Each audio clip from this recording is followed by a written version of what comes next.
In today's video, I'm going to teach you how to export to Excel in Asana.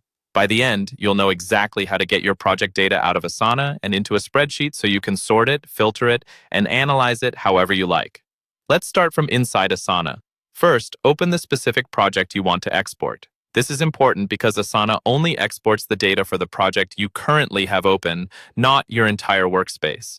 So take a moment to make sure you're on the correct project with the tasks and details you want to work with in Excel. You should see the project name at the top of your screen, along with your task list or board view underneath.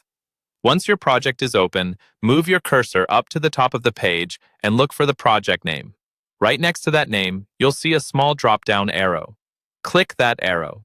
This opens a menu with various options for managing your project, such as changing project settings, adjusting views, or adding collaborators.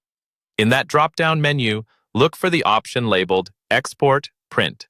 You don't need to click it yet. Instead, hover your mouse over it. When you hover, a sub-menu appears with a few different export choices. From this list, select CSV.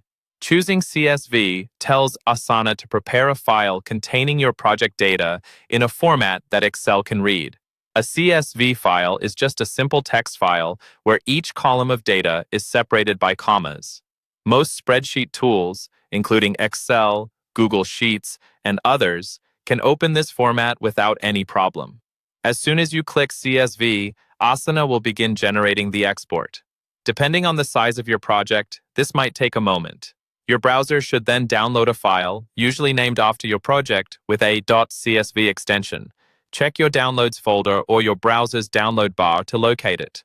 Once the file has finished downloading, you can open it directly in Excel. If it doesn't open automatically, just launch Excel, go to the option to open a file, and select the CSV you just downloaded.